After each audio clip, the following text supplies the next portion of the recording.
لكن خصائص التربة دابا هذا هو الأمور. لما أستمع إلى أكثر من المتدخلين فهم فقط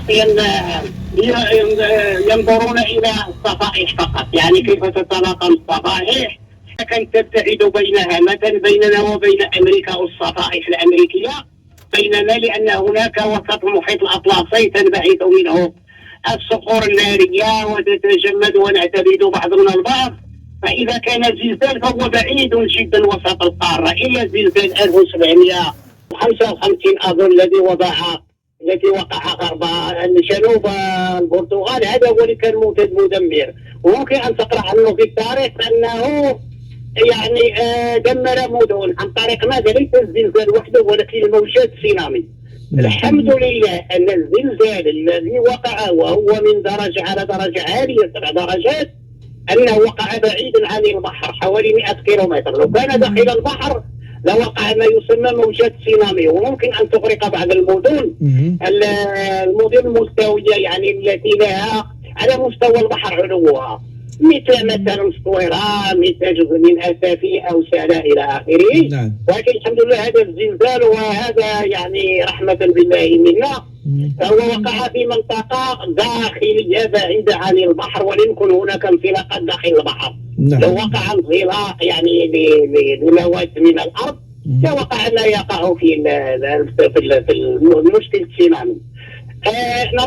نعود إلى أنا أعطيك مثلا هذا 1905 وقع زلزال عنيف في أمريكا الجنوبية أو أمريكا الوسطى، فكان الزلزال هذا بعيد حوالي 2000 أظن كيلومتر على مدينة مكسيكو، والمدينة نصفها قد تأثر وسقط بكامله، تهشم وتحطم، وما كان جانب آخر لم يقع فيه شيء. لماذا؟ هذه أرض مستوية جدا، ولكن في مدن قريبة من الزلزال ومن بؤر الزلزال لم يقع لها شيء. لماذا؟ لأن الأرض التي بنيت عليها هذا النصف المهدم كانت من صلبة رخوة، يعني مكونة من البحيرات، يعني ترسبات بحيرية ماشي بحرية ولكن بحيرية، وما يسمى بالردم، هذا اللي كانوا بعض السكان كانوا أمطار وأمطار ووقع ماذا وقع؟ وقع أنه اللي شرحت أنه وقع أنه انتقلت الموجات من رسول من سور صلبة إلى صخور رخوة، ولهذا وقع هذا الوسع الزلزال، يعني كبرت الوسع، يعني الحركات ديالو فأسقطت المدينة نصفها بكامله. ولهذا على الإخوان أن يكونوا الذين يريدون أن يبنون بناء دائما يذهبون إلى أماكن صلبة ولا لأماكن رخوة رملية، حتى لا يقع هذا يعني مضاعفة حركة الزلزال وإسقاطها. أما في الجبال الذي يخاف عليهم وهو أن تبني مثلا على قمم وذات انحدار كبير، قمم يعني ما يسمى ليفيت توبوغرافيك باللغة الفرنسية. فهذه القمم هذه المنحدرة، إذا بنيت على سطح قمة منحدرة انحدارا شديدا فما يقع تداخل الموجات وتكبر حركة الزلزال وتسقط المباني. وهذا ما حدث في الزلزال.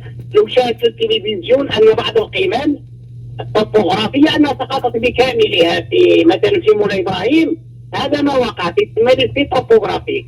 وكاين هذا اللي في دصور اللي كنت نشرحه، يعني أرض صلبة وأرض رخوة. الأرض الصلبة لا تضاعف الحركات الموجات الزلزالية، أما الصخور الرخوة فهي تحرك. وهذا ما وقع في الحسيمة. لما تذهب إلى الحسيمة تجد مثلا خطا فاصلا بين بنايات مشققة ولا مهدمة جزئيا أو بكامله، فلما تريد تعد سبب تلقى أن هناك خط فاصل بين أرض صلبة وأرض رخوة رملية. فالجبال يعني يقعون في الجبال وكما يقع في هذا، ولكن معطيات أخرى هي تحدد. ولكن في الجبال المشكل كما ترى الآن هو بعض الطرق، يعني وقع قطع بعض الطرق، وقع بعض الأشياء حتى تصل إلى الناس صعب. أما نفس ما كاينش هناك اختلاف، لكن الاختلاف إما في الأرض الصلبة وفي الطبوغرافيا.